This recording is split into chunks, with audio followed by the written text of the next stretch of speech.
முக்கிய செய்தி. அஜித் பவார் சென்ற விமான விபத்துக்குள்ளானது தொடர்பாக விமான போக்குவரத்து துறை அமைச்சகம் விளக்கம் அளித்திருக்கிறது. இது குறித்த கூடுதல் விவரங்களோடு இணைகிறார் நமது செய்தியாளர் கவியரசன். கவியரசன், முழு விவரங்களை வழங்கலாம். வணக்கம் அபிராமி.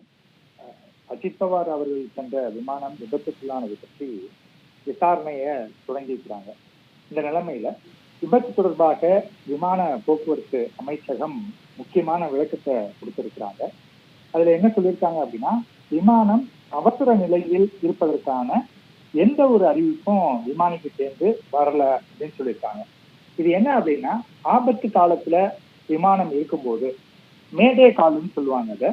அதை விமானி ஏடிசி அப்படின்னு சொல்லக்கூடிய ஏர் டிராபிக் கண்ட்ரோல் அந்த ரூமுக்கு அவரு கன்வே பண்ணுவார்.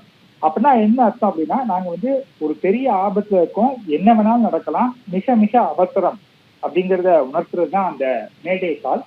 அது போன்ற எந்த காலும் எங்களுக்கு வரல அப்படின்னு விமான போக்குவரத்து துறை அமைச்சகம் சொல்லியிருக்கிறாங்க. இதுல நம்ம கவனிக்க வேண்டியது என்ன அப்படின்னா, சில மாதங்களுக்கு முன்பு அகமதாபாத்ல விமானம் விபத்துக்குள்ளான போது அந்த விமானி மேடே காலை கொடுத்திருந்தாரு. நாங்க ரொம்ப ஆபத்துல இருக்கோம் அப்படிங்கிறத அவர் கொடுத்திருந்தாரு. ஆனா அப்படி எந்த ஒரு சிக்னலும் இந்த விமானியிடமிருந்து வரல அப்படின்னு சொல்லியிருக்கிறாங்க. அதே போல விமானம் பாதுகாப்பாக தரையிறங்குவதற்கான அனுமதியும் முறையாக வழங்கப்பட்டது அப்படின்னு சொல்றாங்க. இதுல குறிப்பா அஜித் பவார் அவர்கள் போன விமானம் அப்படிங்கிறது ஷார்ட் ரன்வேல கூட இறங்க முடியாது. அளவுல சிறியதாக இருக்கிறதுனால ஷார்ட் ரன்வேல கூட அதால இறங்க முடியும். எனினும் அந்த அனுமதி முறையாகத்தான் கொடுக்கப்பட்டது, அதுலயும் எந்த பிரச்சனையும் இல்லை அப்படிங்கிறத சொல்லியிருக்கிறாங்க. மேலும் சரியாக 8:43 மணி அளவுல விமானம் தரையிறங்குவதற்கான அனுமதி வழங்கப்பட்டது.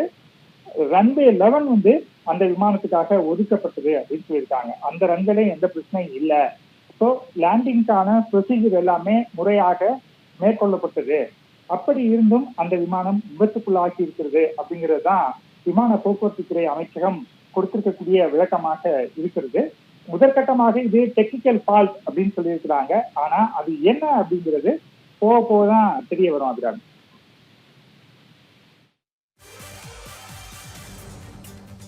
தகவல்களுக்கு நன்றி கவியரசன்.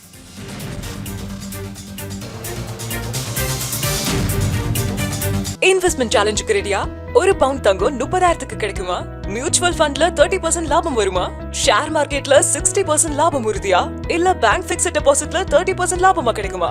ஆனா 100% செக்யூரா சென்னை சிட்டி லிமிட்குள்ள பிளாட் வெறும் 1450 per square feet மட்டும்தான். இந்த வாய்ப்பை தவற விடாதீங்க. மேலும் விவரங்களுக்கு இப்பவே கால் பண்ணுங்க.